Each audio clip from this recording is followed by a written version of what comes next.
Well, right now going back to school for kids will mean a lot of changes, starting with these, wearing masks, right? Well, we've had some parents tell us on Nextdoor that their kids really don't mind the masks, but others say it'll be a little tough wearing them all day long. And that could have some potential short-term and long-term psychological effects. Right now, all of this different stuff, the extra hand washing, the keeping a distance, the mask wearing, all of that stuff, it's an extra mental load on people in general and kids especially. Dr. Parker Houston with Nationwide Children's Hospital says fear and anxiety will likely be the most common stressors for kids who have to wear masks every day at school. Some kids will report fears in other areas that are just kind of triggered by a general anxiety. I'm too scared now to go play in the backyard, or I'm scared about riding in a car, or something like that.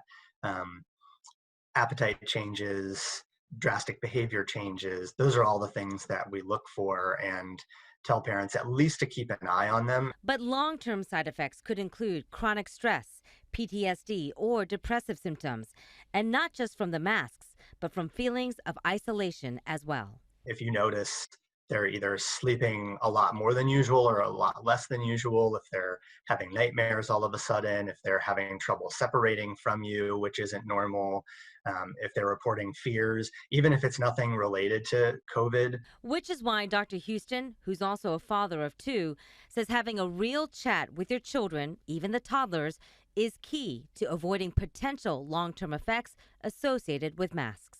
Maybe have a conversation deeper than just how you doing today, but really getting into what kind of feelings have you been having most of the time? What are you feeling right now? Can you tell me some of the thoughts that you've been having lately? I had such a great conversation with him, Pete. And he said there's some things you can do to minimize that anxiety. I Mhm. actually give Emmy some mask breaks, right? Which Dr. Houston says is critical. But I'm sure that you've already been trying this out with your kids. Oh yeah, and you're right with the mask breaks, and this has been working out pretty well for us. I want to share some tips with you. Start now by wearing the masks around the house before you head out the door. You see Lola, Sophia, Nico there. Just make it part of your daily routine. Do it at 2 minutes at a time, then build up to 5 minutes, and then 10 minutes or longer. Have your child wear a mask while they play outside or ride a bike to see what's doable for them. And make sure they practice taking the slow, deep breaths so they don't hyperventilate. You can find other tips online at 10tv.com/featured links.